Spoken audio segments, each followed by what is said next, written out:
What's up, everyone? We've got the first episode of the new season of the Yu-Gi-Oh! Show, and look, we've got an absolutely insane guest today. Introduce yourself, please, bro. Yo, what's up, guys? Welcome back to the podcast. Hi, I'm Tatsim. Some of you may remember me, but I'm happy to be on.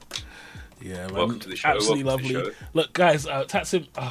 Funnily enough, Tatsim, I don't know. Do you remember when you did a video? I've mentioned this before. You did a video on it was Ritual Megalith. Mm-hmm. Yes. Which one? The one where the kid was doing the combo, or the one where I topped the regional? It was when you topped the. So I saw both, but it was the one where you topped a regional that inspired me to start playing it, and I think that was one of my first introductions to your content. And like from there, I was hooked. Yeah, it was. In hindsight, it was a very bad video because I like soft admitted to cheating during that regional. Oh, really? Yeah, because I say it in the deck profile as well. 90% of the cards in the deck are Portuguese.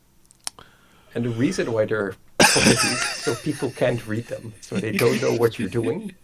So it's not to cheat with, but it's just to make it much easier to play out stuff because your opponent cannot pick up the cards to read to know when to interrupt. That was the strategy. Like, it's already a difficult deck. You're already having a difficult time following it. So if I play a language... so yeah. I borrowed the cards from a friend, and he plays it because because game 1 takes so long, and then game 2 he just combos into cowboy. That's his strategy. Yeah. I play too fast to go into time, so I didn't do that. I'm not that scumbag.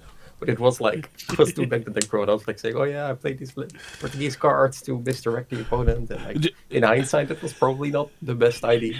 But it was such a funny tournament and such a good top. Do you know what I would say? I would say definitely. I mean, I have the deck in full English, and I confirm that people don't read the cards anyway. No one ever read the cards.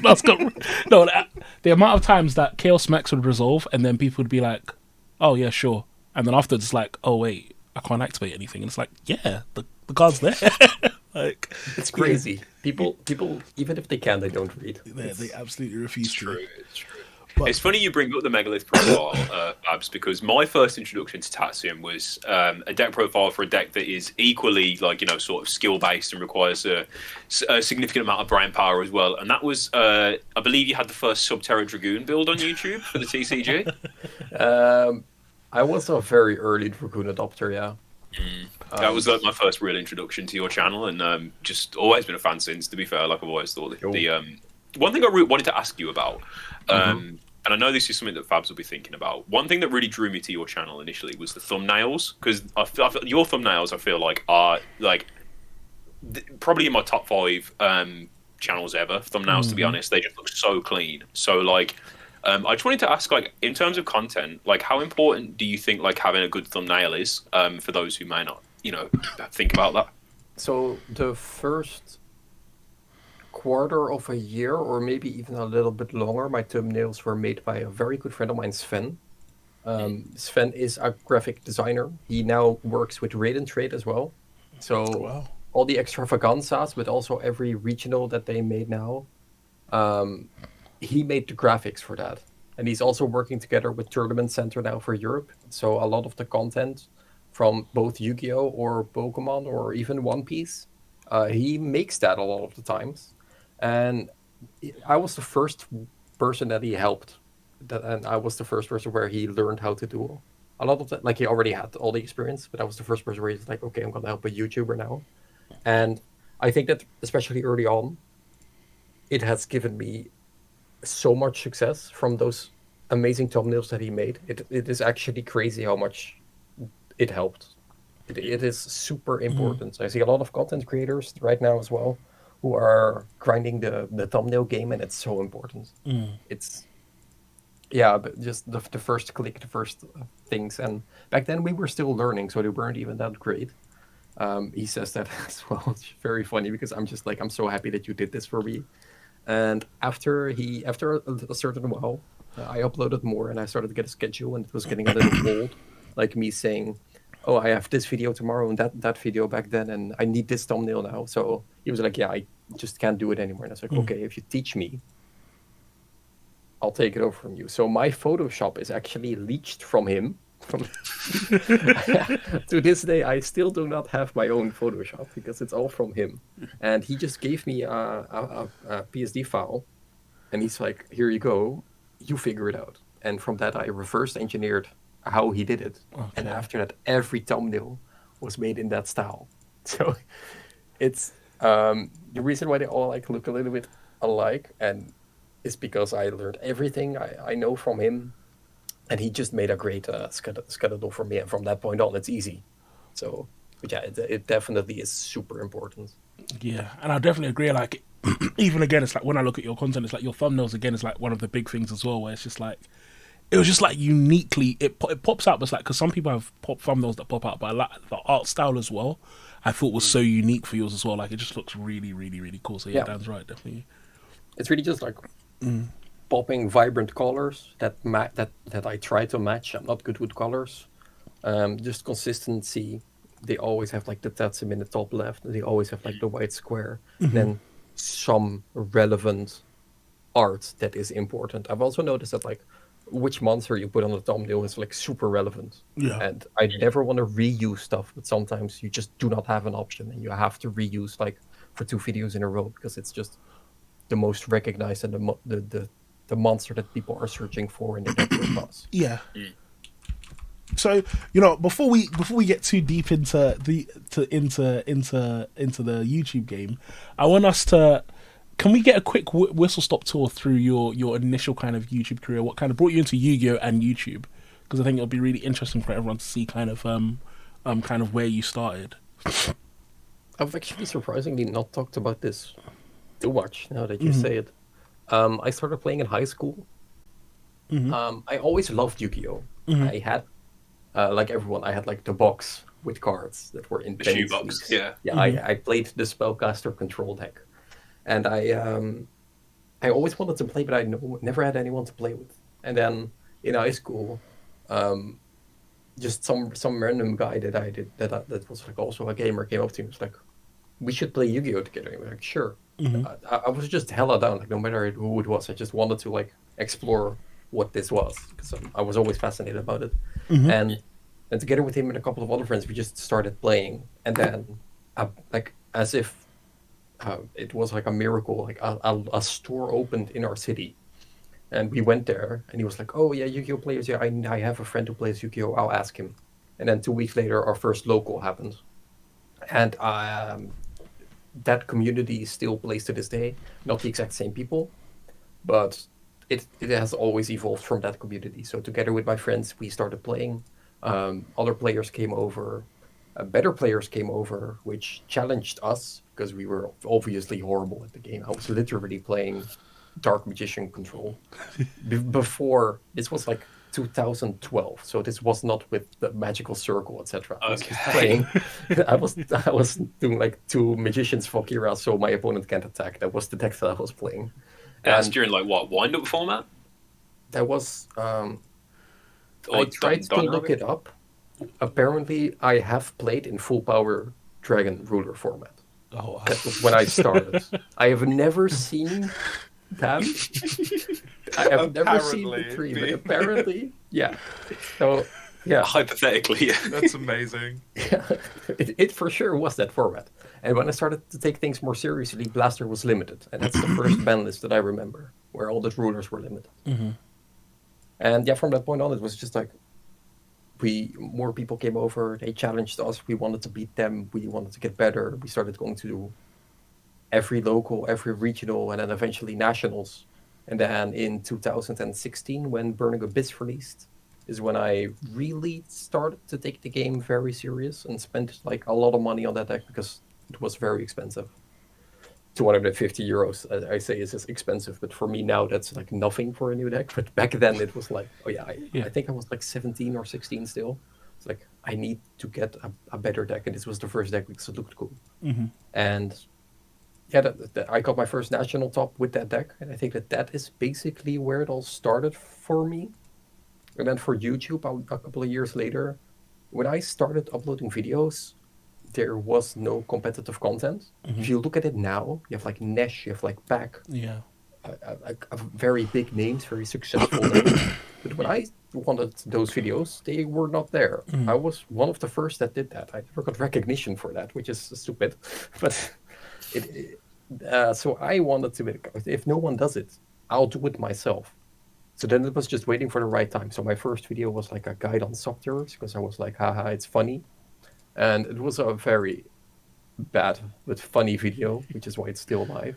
It's like 40 minutes on subterrors, which is really Was that around the hard. time? That would be around the time you topped. Was it a European YCS? I want to say it was And London. Then a couple of weeks later, I almost topped my first YCS. I didn't top Oh, that, it. yeah. Yeah, I bubbled out of top cut. I was like 48th, I think, in the top 32 tournaments. Still a very impressive record, though. For software in that format. Yeah. That was Thunder Dragon Orcust format. Oh, yeah, it would have been the back end of TOS, wouldn't it? Wow, Yeah, freaking that was heck. the start of those. Those All those okay. crazy triple callbacks, and colossus. you chose to Sure. activate Hidden City. Yeah, it's funny. It's I funny. back it. I back it. Yeah, and then the meme was to be a subterror channel, but eventually I was like, no, I wanna help people. I wanna make competitive content because there's none. You know, you have to find a place for you to exist if you want to grow as a content creator and as a channel. You have to build on something, and so my focus was, you know what, I have all these good players around me. I'm a decent player myself. I can pump out all this content about every new release, every new deck, every new top, every event. I go everywhere. That's basically where it all started from. Yeah.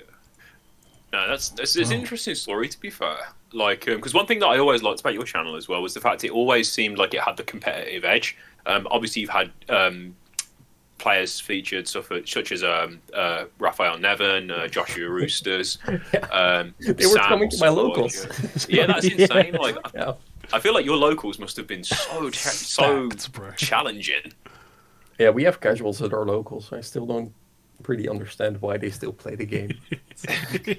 Imagine like that's your first game of like your locals. You're coming in and your round one opponent's Raphael Nevin. Yeah, That is it that is has nuts. happened to me more than I would like. You can also like if you're like a random guy, right? You show up round one, it might be like, okay, whatever, it's Suffer, right? Or maybe me. Okay, sure. Round two, Suffer. Okay, yeah. Then round three, Joshua Oosters. Okay, yeah, sure. Round four, Raphael Nevin. Okay. That's what like a top, YCS top cut. why is he top cut am I playing exactly? Playing for like funny. 5 booster packs. What the heck? Would you say that contributed as well to, I guess, kind of you being a good player, like in that you kind of were put into that high pressure environment early on in your Yu-Gi-Oh career? Then I guess. I just want to win. So if I want to win, I have to beat other people, and if Yeah. the other people are good, I have to become better. That was always just my mentality. Yeah. I like competition. I like being challenged. I'm a very bad loser, so I would rather win than lose. And yeah, Raphael Nevin, and Joshua Oosters, and Suffer, they have all evolved me as a player, like so much. But like even other local players from my local Bruce, who has also been playing since that very first local, like we all just grew together. We all just came better together. And he might not admit it, but even I give good ideas to Raphael Nevin sometimes. So we all are in it together, which is, in my opinion, just the best. Like growing together is the best way to become better at Yu-Gi-Oh or Pokemon or Magic or. Yeah, definitely. Of course, yeah. I feel like in any card game, I feel like you can go so far like yourself, but I feel like if you have like a good testing circle around you, and friends who want to help you improve, because this is something me and Tom have talked about numerous times. Like I feel like it's going to push you forward so much more exponentially. Yeah, I still fall into that trap myself that I think that I can do it better or that I know stuff differently, to fall flat at a big tournament and be like, okay, yeah, I still have a lot to learn. It's so important to have like people around you to make you see new stuff, make you think other stuff. Yeah, definitely, I agree. I think as well, like, one of the things that I realised recently, because I wouldn't say I had a testing circle before, but I've kind of got a testing circle now. And one of the things is also to have someone to rein you in when your ideas aren't the best. Sometimes I feel it happens with all of us. Like we have a pet deck or a pet card and we think, oh, this is such a good idea. And having that circle just be like, guy, what are you on about, bro? Like, this is trash. Having those people. Yeah, shout out to rein you Nathan. Is Nathan the one that reins you guys in, or do you have to rein him in? No, we have to rein him in like Yeah, all I the was time. He's so like pilled on Unchained. Like, Unchained of all decks, holy fuck. I can't wrong, the imagine that deck's would have fun, become right? better. yeah, the deck is fun. Don't get me wrong. Very But, fun, but horrible. Yeah. I don't want to be mean, but there's a reason why I have never touched that deck. So I'm gonna feel so bad for me when this episode ends. Good lord. nah, I won't worry about it. I won't worry about it. So in terms of like actual like Yu-Gi-Oh decks that have bought you sort of success stats, and we've already spoke about Megalith and like Subterra. In terms of like Yu-Gi-Oh, because I know that you play like quite a lot of Pokemon right now, and that's something that we'll touch on, I'm sure. But in terms of like Yu-Gi-Oh, what do you think it was that drew you to a deck? Are you more of like a playstyle focused person, or is it like you have to be attracted to the artwork or something like that, or is it just kind of like, oh, I'll just pick this and see what happens sort of thing? It's a mix. When I was starting, you definitely had more options. I am a control player at heart, which is why I really liked Subterra. But that kind of fell apart a couple of years when I was playing in Yu-Gi-Oh! Is no longer really defined by control, combo, etc. It's all just a mess of things now. Like, I would not describe Tier Element as a control deck, but it is definitely controlling the game, not making an unbreakable field, but it is a combo deck. So it's a little different now. But for me, I just really enjoy the game. So if it's like a unique playstyle, something that I really haven't tried before, I will try to play it at least once to see what it does, and then if I like it, I'll stick to it. Because like Drytron, when it released, I didn't want to touch it. I hated the deck.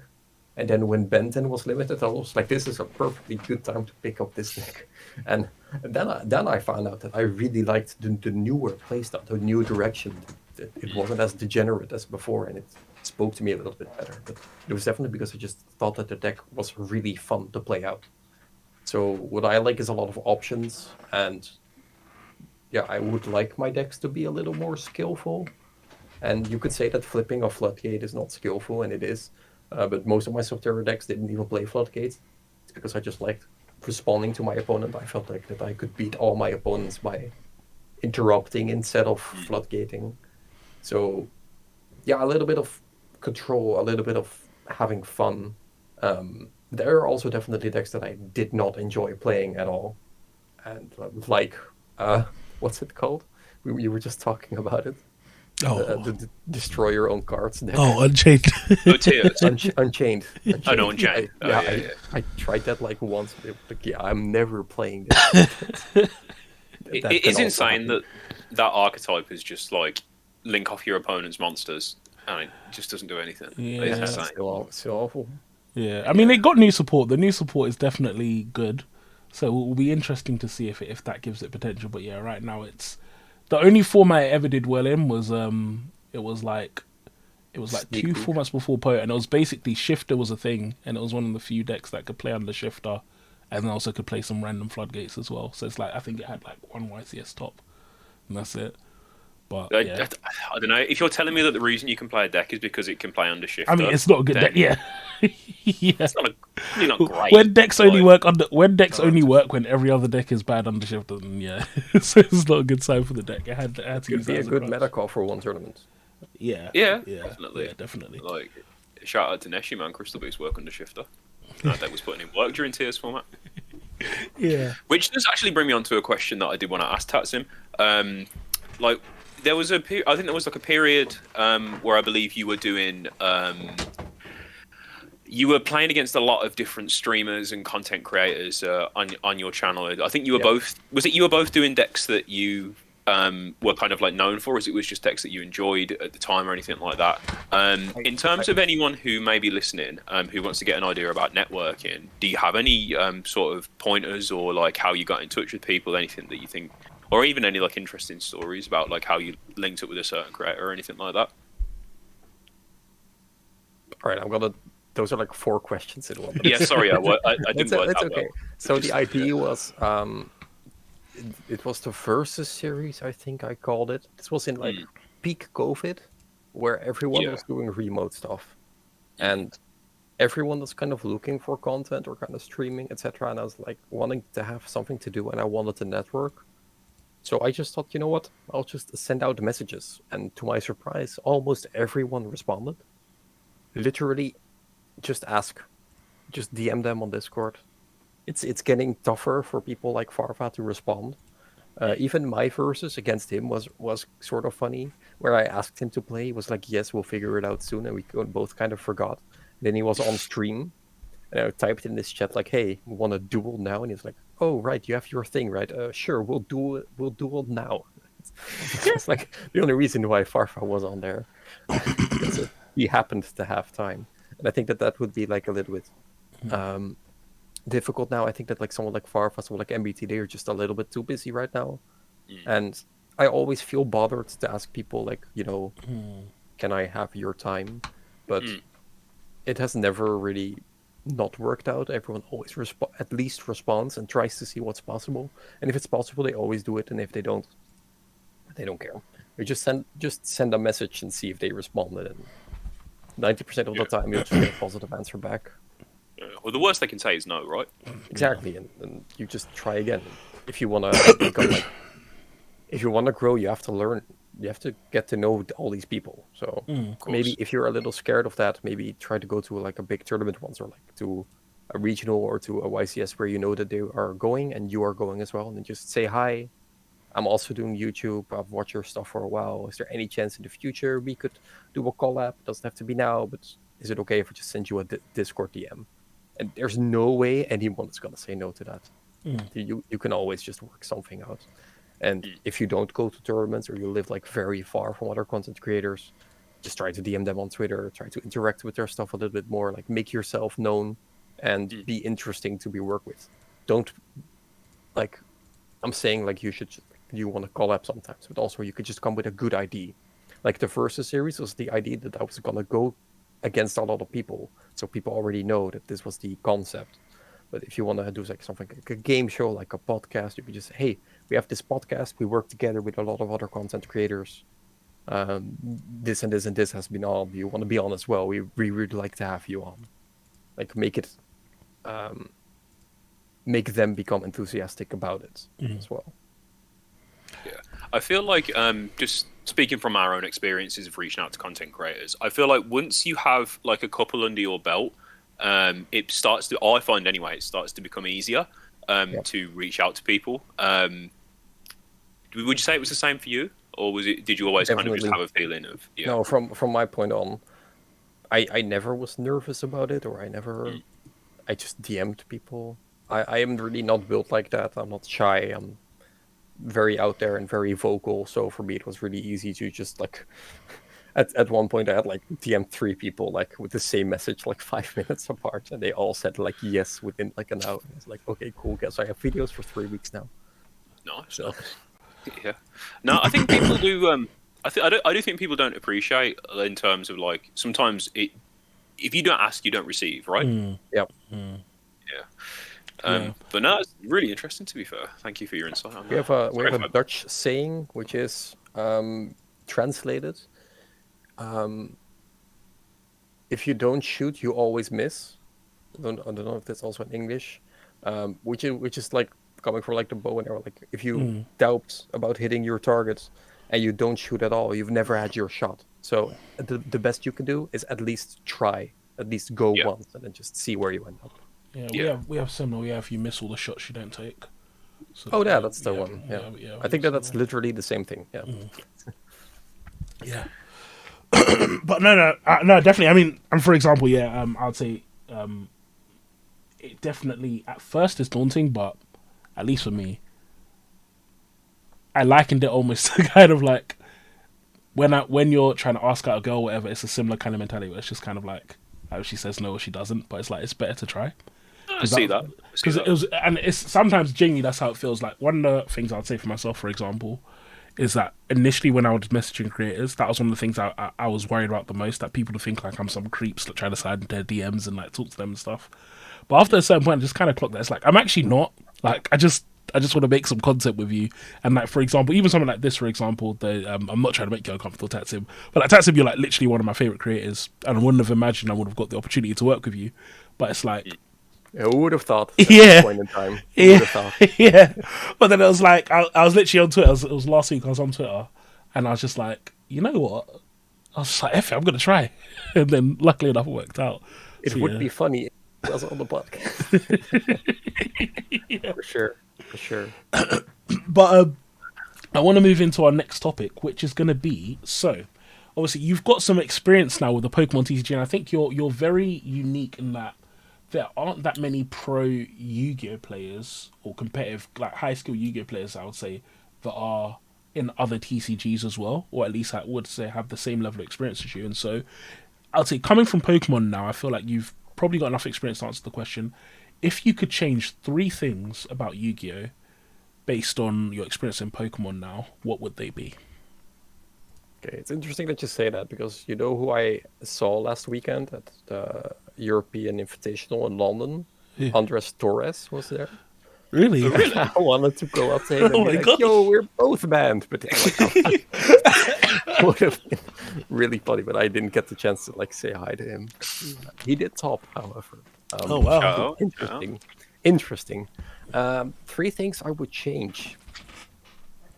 I played against Tier Elements once, and I would say delete that deck is a good start. But it's on one thing I kind of dislike the fact that Pokemon has almost no interactability. But then I play a game of Yu-Gi-Oh for fun with a borrowed deck, and it's like it genuinely. I'm super biased, first of all, but for me it feels like it's near unplayable. I borrowed a Despia deck from a friend, and I played against Suffer with Tier with all the shufflers when it was like full power, and it was just unplayable. I was not having a good time. A couple of weeks ago, I went back with my Drytron deck. Here you go. It's here. Oh, loving it. Still have it. I updated it a little. I had to buy cards for it, so I have like the level 6 guy now. He's kind of cool. Oh yeah, Like, change it. Yeah. yeah, he's kind of cool.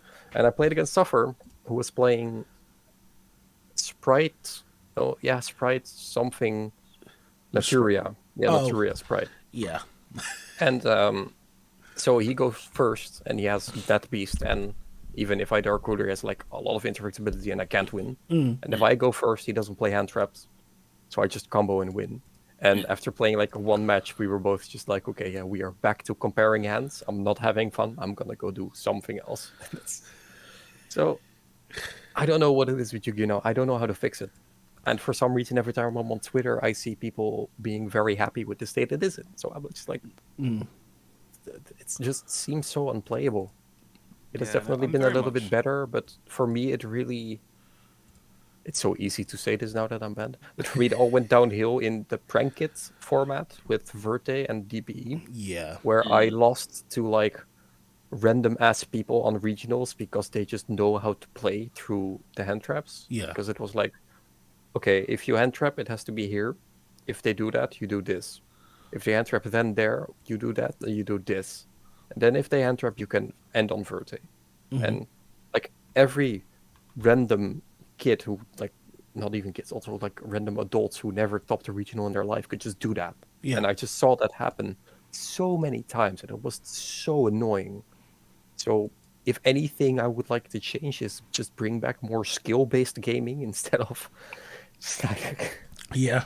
whatever they're like doing now. But I think that has been better. I think that Tier was like a big upgrade on that, because I don't like playing against the deck, but I do acknowledge that it is a much healthier deck to like to pilot and to play against than like something Yeah. like that.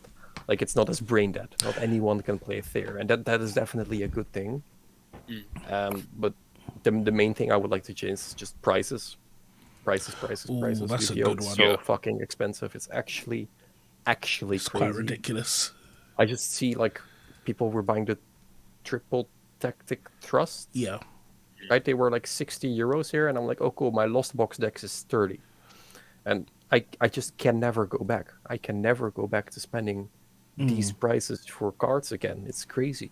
Like I just had to buy 2 promos that you got when you went to Worlds in like some random ass country. I needed 2 copies of that, and I paid 60 euros for them. Like each one was 60, and it is the most expensive Pokemon card I have ever bought. So, for those who might not know, in It's terms of like crazy. for those who might not know, in terms of the Pokemon versus Yu-Gi-Oh pricing, I've not played Pokemon, but I see a lot that it is a lot less expensive than Yu-Gi-Oh is to get into on a competitive level from scratch. This is something that obviously you've had to do. How easy would you say it is comparatively to get into Pokemon as opposed to Yu-Gi-Oh from like ground zero? From zero, it's super easy. You buy 2 Mew VMAX decks from a store and you can play. Wow. It's crazy. So we just before we go on, I do want to ask, is that in terms of like, because people say you can buy 3 structure decks of, I don't know, Alba's Strike or something and play, but I have actually heard that the Mew structure deck it's legitimately playable out of the box with 2 of them. Is that the case? Like, you don't need any upgrades or anything? You have a full deck. You do need like very minor adjustments, but there's nothing necessarily that you have to have in order to play. Okay. Wow. Okay. Sorry for cutting you off there. Go on. No problem. So the EUIC just happened, which was the biggest Pokemon tournament ever, I think. And the most expensive deck in top 8 was Mew. And it was $77 to play. Wow. First place was 60. And no, actually, first place was 44. Second place was 60. And it was only 60 because it was from the last set that just came out. It's the only reason why it's expensive. I feel like we're getting bumped to Yu-Gi-Oh! What the heck? That is actually mind-blowing. I traded my Starlight Dragoon that I still had with one of the vendors for every high rarity card I could have ever want and more, because I had so much money to spend at vendors. I couldn't find cards I would want like next to the ones that I already got. It was actually crazy. Wow, that is really insane. Yeah, the pricing is definitely. I think I would say that's probably one of the things that holds me back in Yu-Gi-Oh the most. Like even now for this format, actually no, last one was a better example. I knew Kashtira. I think everyone knew Kashtira was going to be a great deck, but I just in my head I was like, I really can't justify spending like 400 quid on one deck. It just felt like, what the heck? So it's like I didn't buy it, but then it's like I got into the format. It's like, oh, I wish I bought Kashtira because I can barely play if I'm not playing that deck. So it's like. The pricing being that different is actually quite mad. I'm quite shocked, to be honest. Like a couple of months ago, I wanted to still play Yu-Gi-Oh! A little bit with friends because I was just missing out on that. And I wanted to buy the Despia deck, and it was like reprinted a bunch of times. I was like, oh yeah, cool. But then I saw like the Guardian Chimera wasn't reprinted yet, and I needed to buy them for like 30 each, and I was like, no, I'm not doing that. Yeah. I'm not spending 60 euros on for 2 like, cards. For like one card that you're going to play in one deck that probably isn't. Yeah, that I'm going to play for fun because I cannot go to locals. Not happening. But that's actually quite insane. I did not know the prices were like that. Sorry, I'm down bad. Yeah, no, I've just done a check of like the Mew Strike structure deck, I think it's called. Yeah, at like 3 or 4 websites I've seen, you can get like 2 structure decks for £40. That is mind blowing. Like, sorry for going. It's blowing my mind. This has. That's absolutely blowing my mind. You do need 2 Forest Seal Stones, which, depending on where you live, are very expensive. If you live in Europe, it's fine. If you live in America, it's a little. And if you live in UK, you're getting scammed. But that's playing card games in the UK. But yeah, next to that, the Mew deck is just like it's so playable, and it's so much fun as well. That is mad. That is mad. In terms of when you first came into Pokemon, would you say you found that a lot of your skills transferred over? So did you find, or was it kind of a new learning curve? A lot of skills transferred over. You do need to adjust a little, but for me, I am a control player at heart, and Pokemon is basically 100% control. It's 100% skill. It's being better and playing better than your opponent, which I could be a little bit better at, but I'm trying. And a lot of the skills, definitely handling deck, knowing what to do, knowing the lines, knowing the goals, knowing the targets. It's all really the same. But then you have to spread it out over the 6 turns you're playing the game in, the 6 to even more. And that was a little hard, knowing, I could play out turn 1, I could play out turn 2, but then if you go to turn 3, you're like,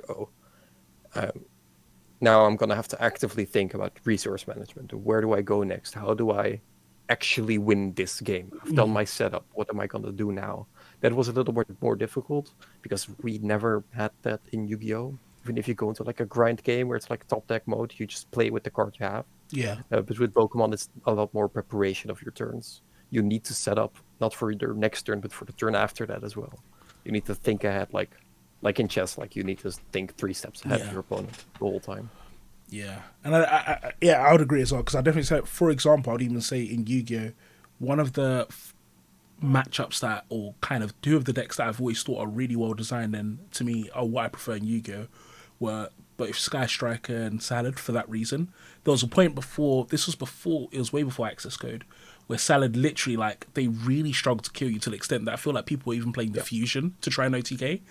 And it's like, I really I liked it because it was like, it was a good deck. It had its strengths, but it's like, you weren't dying in one turn, so they actually had to care about, it wasn't just like, throw anything at the wall and hope it sticks. It was like, no, I need to make sure I control my resources. I need to make sure I have that Gazelle in hand and I have an Ash to stop your play for the next turn, and then maybe on the turn after that I kill you, and I really like it. Similarly with Sky Striker, like I've talked about him before, but we have a mate called Josh who he used to play Sky Striker loads and he was absolutely insane with it. And it's like, I know I'm never dying on turn 1 or turn 3, but I know I'm also not winning because he was so good with the deck and he knew what to do and he always had that game plan. So I actually really do like that Pokemon would be like that. Yeah, I think that Sky Striker would be like a very good related thing to Pokemon. It's roughly the same. If you like Sky Striker a lot, you're gonna like Pokemon a lot. I think that would definitely translate very well. If you like Sky Striker mirrors a lot, you're gonna adore Pokemon. Because it's all that. Yeah, definitely. I feel like we need to hit up Josh and tell him, because that would definitely be his dream to have that. As he saw the new volcanic support as well, he was definitely happy because again he likes those slower decks, those kind of slower control-y kind of decks and such. Yeah, that volcanic support that finally came. Yeah, I saw Pain. Yeah, He must have been very happy about that. It's a blessing. I haven't actually not read them. I have no clue what they do. I'll be honest, neither have I. I don't think anyone has. It's probably not good. They're not good. Oh really? Fill us in, Tom. I can't even remember, like, that one summons a token, so you could play like Volcanic Mech Knight, I guess. Like, there's not really like much that it does. I know, like, no, I don't even remember. There's like one of the spells is like, it banishes. You can banish it from grave and send one from deck. But To it's be like, honest, that archetype is like one card away from being tier 0. It always was. You have like so many broken ass cards that you can play. Like how were you gonna make support without like, I'm gonna dark hole your field in your turn 4 times in a row, or I'm gonna shuffle back 17 cards to draw. I was gonna say, like, I don't think I want a burn archetype, a burn and consistent dark hole archetype to be meta, to be honest. So I'm actually okay with the support not being great. I don't think that would be very fun. Like, but this brings me on to we're gonna have a little bit of a discussion / debate, and it is going to be around the TCG and OCG ban lists and release schedules. So, as of now, right now, obviously the way it tends to work is that with regards to ban lists, obviously the TCG and OCG have separate ban lists. I think Korea also has a separate ban list, if I'm not mistaken. And then is it not Korea? I feel like there's another Eastern country. There's just a country that doesn't play there, I think. I'm not sure. Oh, okay. Yeah. There is 2 ban lists. Yeah. So, okay. So we've got the TCG and OCG ban lists, and they're separate. And then obviously the release schedule. So we're a little bit behind OCG, and then also we get some exclusives as well. Yep. So what do we think, guys? Do we think that it is better for the game that we have separate? And the reason why I put these together is because I do think one is kind of because of the other as well. I do think release schedule and ban lists have stuff to do with each other. But do we think it's better for the game that we have 2 separate formats in the TCG and OCG, especially in regards to ban lists?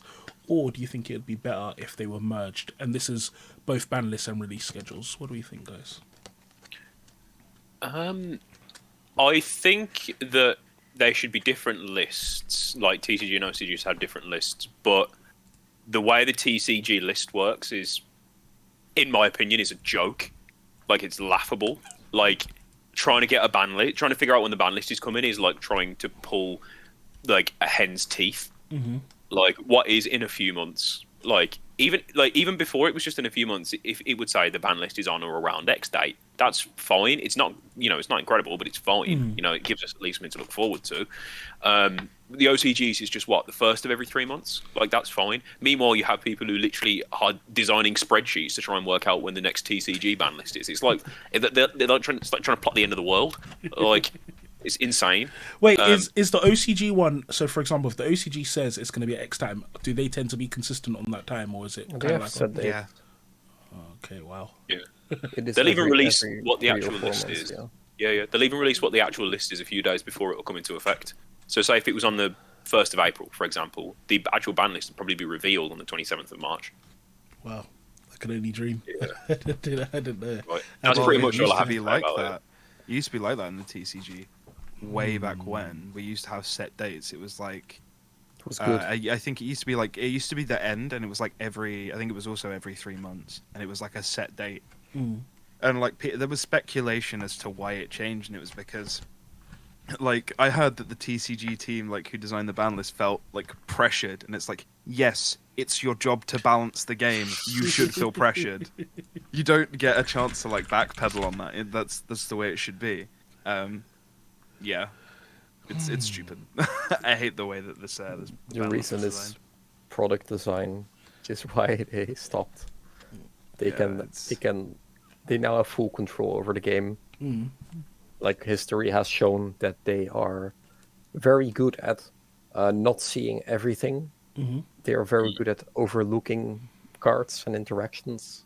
So now they can just do whatever the fuck they want. It works way better for them. Who would have known? They just don't care, dude. They just don't care. It honestly also doesn't matter. There's a ban list if there's a ban list. We all want one. We're all waiting for one. But until it's there, you just have to play anyway. It must be. I think it's just insane. Like, they must know that the player base hates this, right? Yeah, they don't care. Why would they care? That's what I mean. Like, I was gonna say, I'd be shocked if they didn't know at this stage. I mean, Dude, they don't care about anything. They're selling. You're going to events. You Yeah. lost. yeah. So, I think ironically enough, the player base is at an all-time high in terms Yeah. of like main event attendance. So this, like, the ban list schedule, they're not going to change that because they must Why see it would as they? like the perfect formula, right? Yeah. Yeah. just quick side note as well. It took me a long time to realize this, but I was reading it was when I was reading the tournament policy or something like that, that the tournaments are actually just a really effective way of them disguising them selling packs to us. And I didn't realize this until the way they described, I can't remember how they described it, but essentially it's like you buy the way it's described in the tournament policy is like you buy packs and then as a result you get free entry to the tournament. And when I realized this, it really just blew my mind that it's like, yeah, this is really not like this isn't a tournament that you're playing for. You don't pay to go to a YTS or whatever. This is just Every core set Yeah. is €4 and every OTS pack is €5. Yeah. That's how they yeah. see it. Yeah, it's quite insane. So yeah, that really did shock me. But this is the thing though, because I would say, for example, what I would say though, Dan, is I like the consistency of the OCG ban list, but for myself, I don't necessarily like the way they ban cards. I would definitely say I have a problem with it sometimes. Like I feel as though sometimes. So one good example for me is things like semi-limited list. I don't like the notion of kind of lightly tapping a deck with the idea of just hitting the consistency, but the deck is still a problem. It's just that it's now marginally less consistent, which to me just increases variance, which isn't a good thing.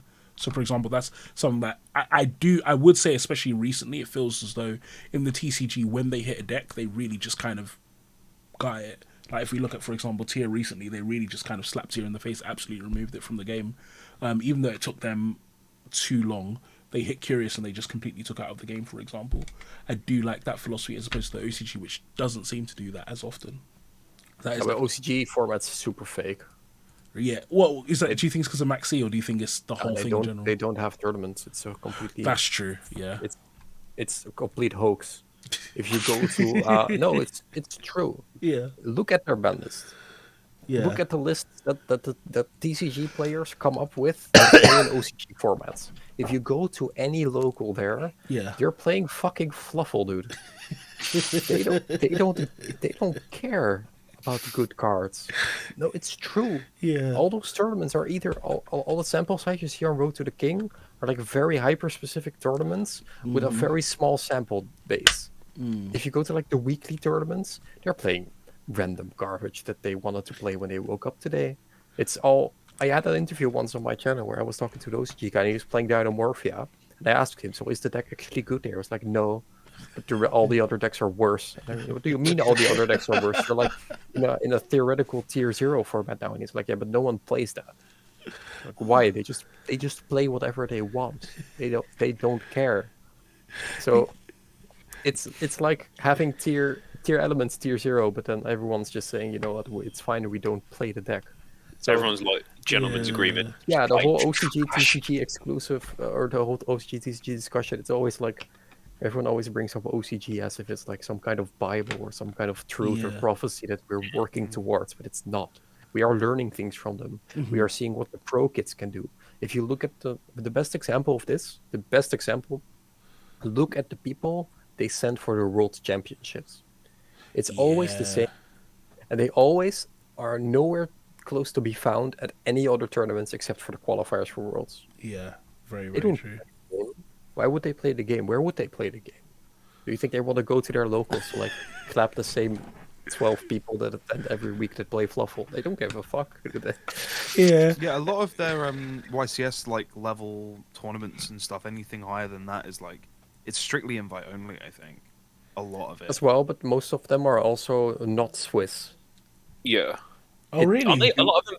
Yeah, a lot of them Some- are best of one as well, right? A lot of some of them are best of one, not all of them. It's completely random which one it is, and then a lot of them are single elimination as well, which is also just What the heck? it's not real. It's not That's a real cringe. format. It's Yeah, like that's a... sometimes it's real, and then you have a lot to learn. But those tournaments are very small and in between. So yeah, I did not know the OCG was like that. And that's really weird. That's really, really weird. I don't know if I would want to play in a... But then again, I don't particularly like their ban list, and knowing that as well, I don't think I particularly want to play in the OCG. That doesn't sound as... why not? You don't want to play your pet deck? You can.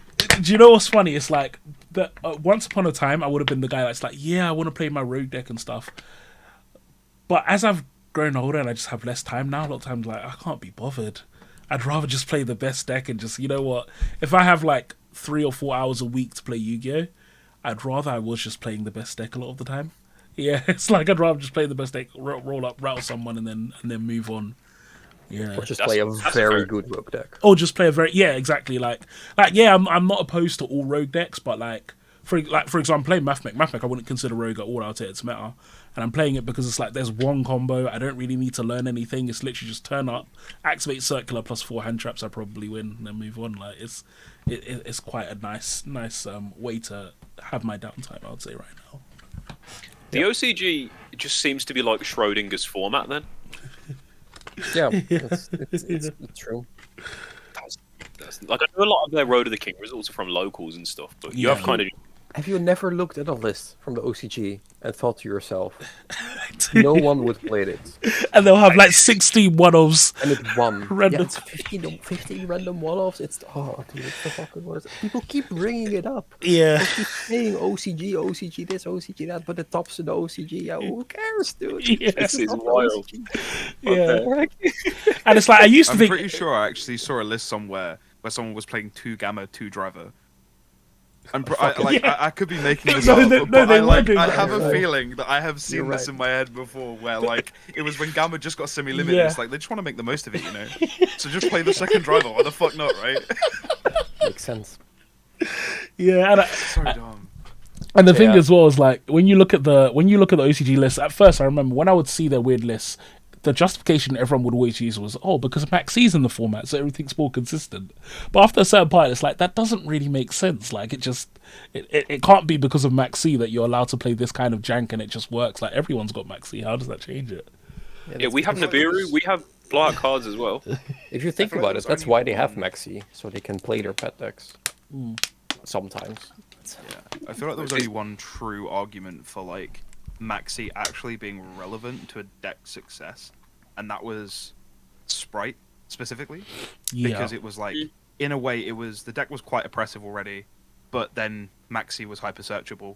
So not only did you have what we would have, obviously, in the TCG being the full combo, they would also have a way to bounce Maxi to their hand to oppress the opponent. But I feel like in every other scenario, it doesn't fucking matter. Like you have a 50% chance to resolve Maxi. You either draw it or you fucking don't. Like it doesn't. Yeah. I don't think it changes the. I don't think it changes the format drastically in the sense of like people are still going to play whatever the fuck they want, but also when people make the argument of like they have Maxi, it's like the deck list can still be the same. You know what I mean? Yeah. Did you get that from me? The 50%. You know what? I think I subconsciously like absorbed it somewhere. I always say that. It's like, oh yeah, but I always have 50% chance to open tour guide. No, you don't. I'm like, yeah, I either open it or I don't. This is the most effective maths I've heard in my life.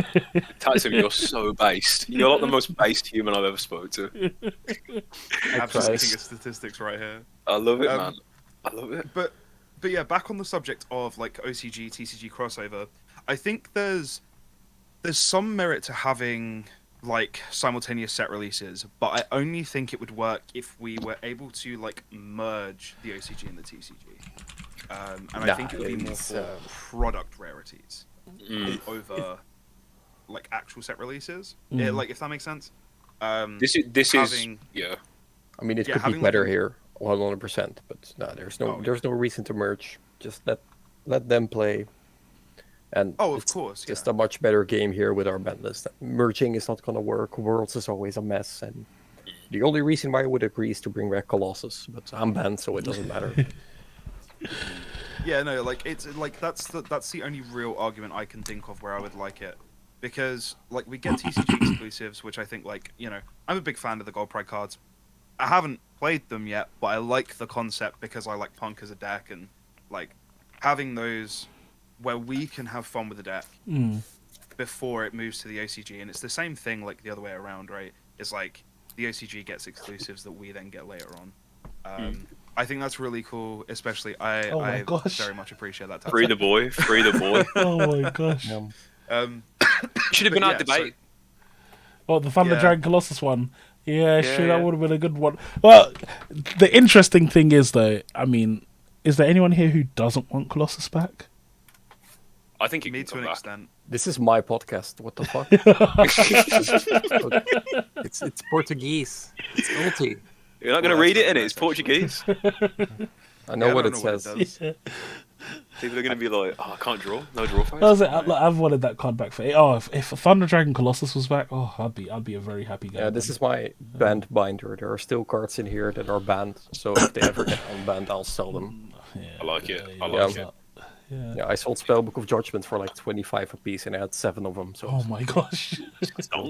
I remember when that card came back, loads of people were like, "Oh yeah, it's gonna be so great." And I was thinking, this card looks ass, man. I don't know what the heck that was gonna do when it came back. It did absolutely nothing. I don't think I've seen one person touch Spellbooks since Sword of Judgment came back. Because I would have. Really, you would have played. You have a sick combo. You can play Spellbook of Knowledge and then Chain Judgment, which is sick. Wait, when you say Judgment, it's because I don't know spellbooks very well. Is this? You're not talking about Solemn Judgment. No, Spellbook of Judgments. It's a quick play. The one that got unbanned. Oh, okay, of course, I used to do that with Fate, but now you can do it with Judgment, which is just. Oh, actually, that is quite sick. Actually, yeah. Because Knowledge can send from the field, so you can just send the quick play spell to draw 2 cards. That's what I like. Yeah, but again, it's like I feel like my problem with it is just that it's doing it in the end phase. Yeah, you search 2 cards and do nothing, but that doesn't matter. It doesn't matter. Yeah, I don't know. Maybe you'd see some like spellbook runic variant, I don't know, or something like that. I tried that deck. It's doo-doo. It's dog water. There's better ways of playing both decks. Some people were fucking around with the Dogmatica variant, right? So you just that's probably the best version. I can end on a punishment and a Jowgen that dies to like a normal summon, and then another removal car. Yeah, so we had someone turn up at our locals and do that, but in reality, what it really just was, it was secret village control. That really was. That's what it was. So he would literally just be like, he would always have like a Cleature plus something else, then secret village up, and it's like, And like 3 weeks later, when he has evolved the deck, it's just summon border set 5 cards. It's like, oh yeah, no. At first it was the spellbook cards, then it was the Jowgwin, then it was protect the Jowgwin, and it was like, oh, I could just play border, and then there we go. I love it. Sorry, Tom. I feel like we went on a bit of a tangent about Spellbook of Judgment, and you were about to say something. No, it's all right. I was just finishing off my OCG TCG comparison. Like, it's nothing crazy. Yeah. Keep TCG how it is, because even though the ban list dates suck, it's a far better format than what they have. Basically, I think there's two things I think OCG are better than the TCG, and that's the ban list schedule and their rarities, because their rarities seem to be, you can get it in low rarity if you want, or you can get it in max rarity if you want, and I think that's a great idea, and I think TCG should supplement that, but I'd be surprised if they did. Yeah, I mean, they have no need to, right? As has already been stated. They make too much money off of selling product that they're not going to change the way their product structure works to pander to a percentile of the audience, like of the player base that like doesn't really matter, because all the competitive players who want to play these will buy it, money decks will buy it. I think it's a I'm competition guilty of thing as that. well. Is in and I think it might have actually been you who said it, Tats. It might have been watching one of your videos, but I feel like the Yu-Gi-Oh! Competitive Yu-Gi-Oh! Scene in the TCG area is very big, but for other TCGs, I don't think it's as big or as developed as Yu-Gi-Oh! I don't know if it was you who said it, Tatsim, or if it was someone else, but yeah, in OCG land, I know there are a lot of card games. There are a lot of card games, and there's a lot of competition. So as a result, they kind of have to be like kind of nicer to the player base, because it's like if they don't, there's like 10 other card games they can play in the card shop. So I think that's another thing as well, that kind of we're always gonna get fleeced by Konami as a result of that, which is a bit of a shame. Yeah, the big thing that I could just say as a piece of advice is to just not think of that stuff. It could always be better. They could also have more communication. They could also have more rarities. But the truth is, they have been doing this for such a long while now. Ever since they, in 2016, no, a little later, 2017, when they removed the ghosts and ultis from main set. Ever from that point on, they tried to water, will this work? Will our investments and our stakeholders not mind? And they, as long as like the players complaining doesn't matter, it's the people higher up who have to complain, and they don't read Twitter. I can tell you that for sure. So it's much better to just focus on the gameplay. Yeah, I feel like the only CEOs who read Twitter are like Elon Musk, Donald Trump. And it is funny to complain about the ban list, so definitely keep doing that, keep thinking about it, but just that you cannot put a fight up to Konami. They can't lose, and you will only waste energy. Very, very, They'll very just turn true. you into a pachinko machine to shut you up. Right, They'll so send investigators to your door, and then you're 4 years later. So. That is, yeah. I mean, I was watching. Sorry, Tabs. I feel like you were about to introduce a topic, but I do have to ask Tatsim, because I watched your ban video, like your explanation. I also thought it was dope as a side note that Critical reacted to that. Like, It's funny. yeah. How did you? This wasn't my question, but how did you feel about that? I spammed the chat. I was like, "Hey, watch my video." I was hoping he would do more, but he didn't. Kind of unfortunate. No, I was at the point where I wasn't really bigger YouTubers. It was all just getting forgotten. And then I was like, Moist plays Yu-Gi-Oh! And he was like on the stream, and he always does like whatever chats want anyway. So I was like, you know what, if you're gonna watch a video, I would love to hear what you have to say about this. And he said everything that everyone was always thinking already. That was it, unfortunately. I'm really happy that he saw it. I'm really happy that chat and the people got to know my story, and I'm very grateful for the time. But it didn't do anything. So yeah, No. I think it's a good example of what you were saying earlier as well, calling back to like if you don't ask someone, you don't get. Yeah. Like, even but- Moist can just react to your content. Yeah, definitely. But the question I had for you, in terms of like your ban, like, How has we that go. affected, if it has at all? How has it affected your mental health? Like in terms of obviously this is a game that you find you really love, and not being able to go and play it at like locals or higher tier events. Like, has that had like? Would you say that's had like a profound effect on you, or has it been just a case of this has happened? I'll go and do something else. So I think that for the past month, I am finally happy again with where I'm at, and I can now focus on other aspects of my life that I have to fix. But it was horrible for my mental health. It was not okay. I was very depressed, and it was really, yeah. You work so hard for something, and you believe in something, and you want to get it, and then they just take it away, and they don't say anything else, and that's it. There's nothing you can do. So it's not only coming to accept that you're not going to be playing the game, not only to accept that there's just some people you're never going to see, but it's also the most difficult thing that I had about it is finding new purpose in life, like literally as deep as that is, because when I graduated from my I don't know what it's like in like where you guys live, but I think it's college or university. When I got Yeah, like my university. Yeah. when I got my bachelor degree, I didn't know what to do. COVID hit, so I had time to think. Then I started the channel, and then the idea was to become a full-time streamer, YouTuber. That was the idea. So after going from basic school, I always had like this red thread. Okay, I'm gonna go here now and study this. I'm gonna go there and study that. And then I was finally let free, and then I had something else to grab onto. And then when I got banned, I didn't have anything to do. Literally, I had like a very shitty job, and so it was a very difficult place to be in. And I'm very grateful for the people that helped me through that time. And it has not been easy. And even finding something else to do like Pokemon wasn't always the best, because the first regional I went to, it was horrible, and I was there sitting like, okay,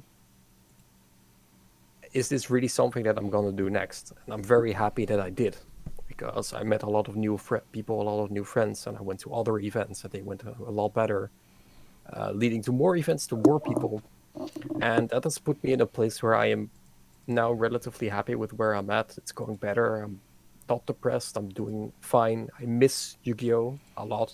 I miss my friends a lot. The way I interacted, it has changed personal connections with people who I just speak less to nowadays because I don't play Yu-Gi-Oh!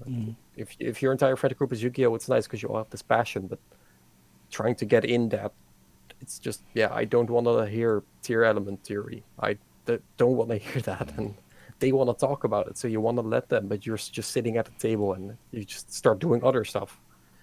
It's a lot of adjusting, a lot of learning about yourself, and a lot of thinking, accepting, and trying to look forward.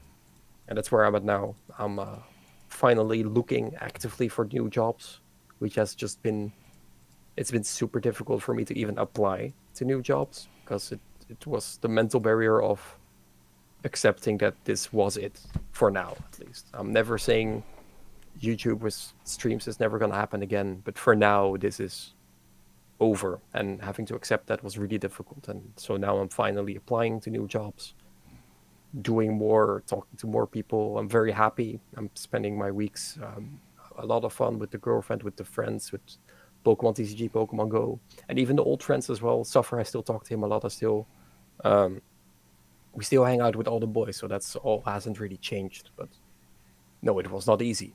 It was very, very difficult, and I would not wish that to anyone. Yeah. I feel like that's something that a lot of people, when you think about a player being banned, it's not something that generally people would tend to think about. But even just like looking at your response to it, you can tell that it was something that was definitely something that had a big impact on your life. But to hear that you're coming out on the better side it's really positive to hear. Like, congratulations. I'm sorry that you had to go through that kind of mental anguish. I mean, you have to. I've always had the philosophy in my head that I, no matter what happens, have to keep going. I have to keep going somewhere, and I had difficulty accepting that, okay, this period of time is going to be shitty, but there is going to be something, and that's where I'm at now, and that's always great realizing and overcoming as well. Yeah, no matter how bad things get, eventually tier element will be banned and you can just play your normal decks again. Yeah, so I'm just gonna go on record and say that I like tier element, but moving on. I think I would love it. I keep shitting on it because I don't care, but I would fucking love it. I would have played the fuck out of that deck. Yeah, I want to point out something as well with regards to tier. Sorry, Tom. I just want to quickly point out, while I hated tier format, I also agree that I do think tier is a well-designed deck. I think the problem with tier was the power level as opposed to its design. I think that was the problem with tier. But yeah, sorry, Tom, carry on.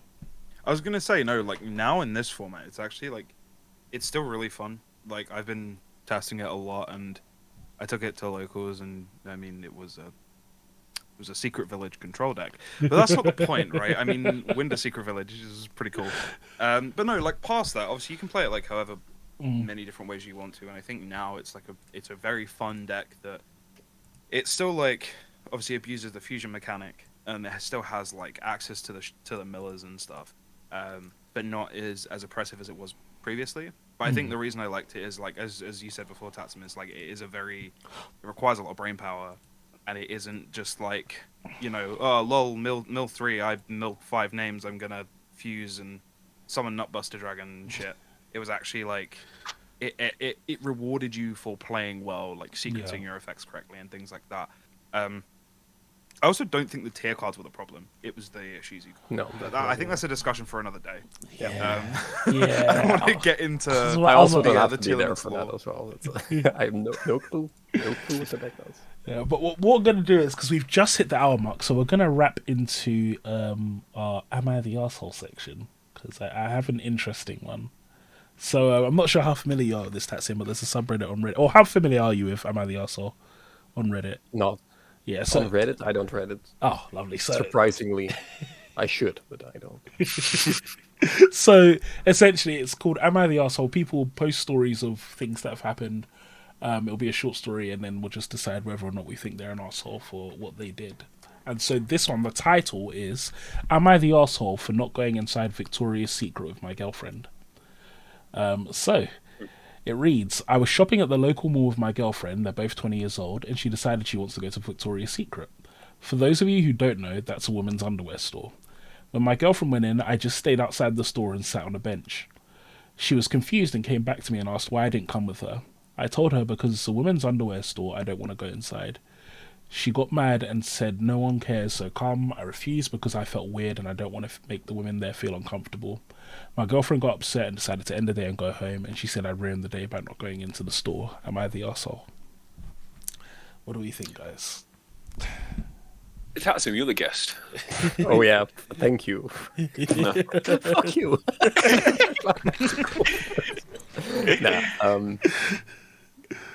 Honestly, you are legally allowed to enter the store. So at that point, you can just go in. But I do completely understand you feeling very uncomfortable with the entire situation, because I would honestly feel the same. I would go in if my girlfriend asked. But it is a little... it's a little weird for sure if you're a guy to go in there. It's the most normal thing ever, but it just feels like you are forbidden to enter, or they will strike you down with lightning. But yeah, this guy's a little bit asshole. If the girlfriend says come in, you just have to say sure. Yeah. I don't disagree with that. I think, it's surely awkward as a male to go into a store that's full of generally female, and I like that he said he didn't want to make the other women in there feel awkward, because that does show a level of consideration, to be fair.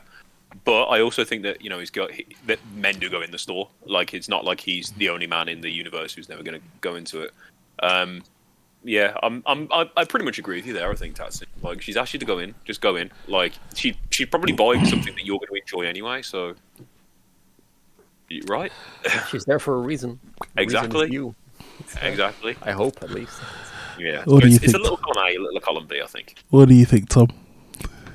I'm in the same boat. Like, I mean, I go into whenever my girlfriend wants to go into those kinds of shops and we go shopping together. I don't care. Like, I'll walk in there and I'll walk past the marital aid section and I'll just be like, oh, that one's smaller than mine. That one's bigger than mine. Nice. Like, for me, it's like obviously it's not like a regular shop. But I'll go in there and like for me it is what it is. I'm like very comfortable with that stuff, and like me and my partner are just open about that kind of stuff. So I don't care. I'll walk in there and be like, yeah, this will look nice. That looks nice. Whatever. I understand there is like a certain level of comfort, so it might not be the same for everyone.